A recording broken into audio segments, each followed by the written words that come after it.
بسم اللہ الرحمن الرحیم۔ سادات و مومنین، وہ ایوب، وہ عیب جن کی وجہ سے نکاح فسخ کیا جا سکتا ہے، رد کیا جا سکتا ہے۔ کتاب من لجحظر الفقیہ ہے، جلد 3 صفحہ 264۔ امام جعفر صادق صلوات اللہ علیہ ارشاد فرماتے ہیں 4 ایوب کی وجہ سے عورت کو رد کیا جا سکتا ہے، یعنی نکاح فسخ کیا جا سکتا ہے۔ پہلی وجہ برس سے بیماری ہے، دوسری جزام اور کوڑ سے یہ بیماریاں ہیں، تیسری جنون دیوانگی سے اگر کوئی پاگل ہے تو، چوتھا کرن و افل کی یعنی عورت کی شرمگاہ کے اندر سینگ نما ہڈی کا ہو جانا جس کی وجہ سے دہول نہ کیا جا سکے۔ ان ایوب کی وجہ سے نکاح اس وقت تک فسخ کیا جا سکتا ہے، رد کیا جا سکتا ہے جب تک کہ مجامعت نہ کی ہو، ہم بستری نہ کی ہو، اور جب مجامعت کر لی تو پھر نکاح رد نہیں کیا جا سکتا۔ کتاب ہے فروع کافی عربی، جلد 5 صفحہ 406۔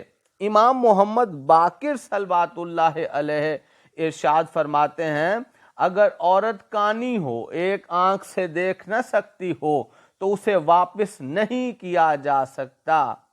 کتاب ہے وسائل الشیعہ، جلد 14 صفحہ 453۔ امام محمد باقر صلوات اللہ علیہ ارشاد فرماتے ہیں اگر کوئی شخص ایک عورت سے اس کے ولی کی اجازت سے نکاح کرے اور وہ عورت ہڈی والی یا برس والی، جنون والی، افضا شدہ یا زمین گیر نکلے تو اسے بغیر طلاق کے اس کے خاندان میں واپس لوٹایا جا سکتا ہے، اور شوہر اپنا ادا کردہ حق مہر عورت کے ولی سے وصول کرے گا جس نے دھوکہ دیا۔ اگر ولی کو بھی اس عیب کا کوئی علم نہیں تھا تو پھر اس پر کچھ نہیں ہے، مگر عورت کو اس کے خاندان میں لوٹایا جائے گا۔ اگر شوہر کو اپنے ادا کردہ حق مہر میں سے کوئی چیز مل جائے تو وہ اس کی ہے، اور اگر کچھ نہ ملے تو پھر اس کے لیے کچھ نہیں ہے۔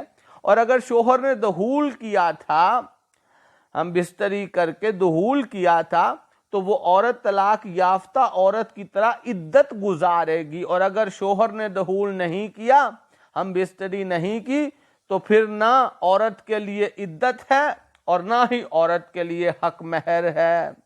کتاب ہے وسائل الشیعہ، جلد 14 صفحہ 455 ہے۔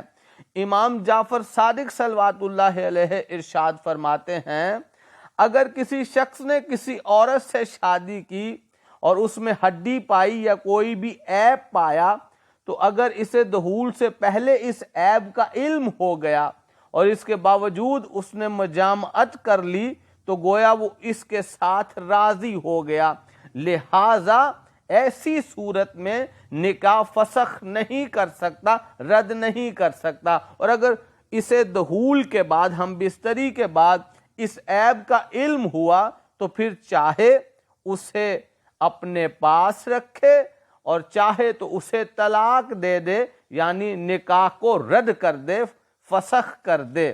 حضور عالی آپ کے سامنے کتاب ہے من لجحظر الفقیہ، جلد 3 صفحہ 277 ہے۔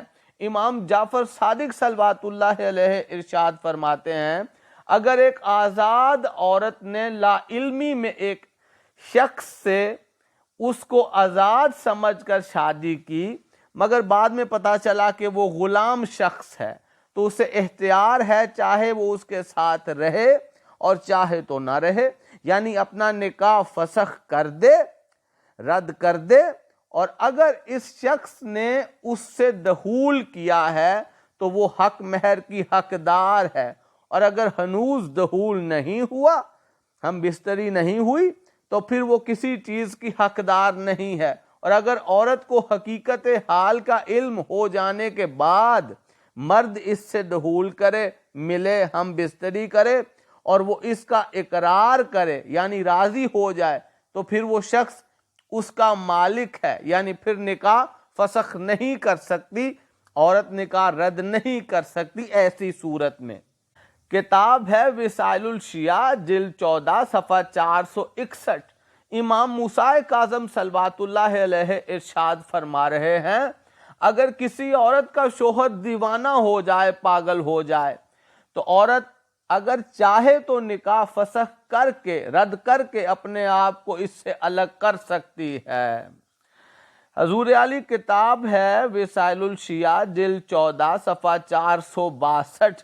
امام جعفر صادق صلوات اللہ علیہ ارشاد فرماتے ہیں، اگر کسی خسی شخص نے یعنی نامرد شخص نے دھوکہ دہی سے کسی عورت سے شادی کر لی، تو اگر عورت چاہے تو ان کے درمیان عورت کا نکاح فسخ کر کے، رد کر کے جدائی کی جا سکتی ہے، اور اس دھوکہ باز شوہر کے سر پر ضرب لگائی جائے، یعنی اسے تعزیر لگائی جائے، سزا دی جائے، اور اگر عورت اس شخص کے ساتھ رہنے پر راضی ہو جائے تو پھر اسے اس کے بعد انکار کا کوئی اختیار نہ ہوگا۔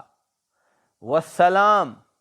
المدد یا نبی مولا، المدد یا علی مولا۔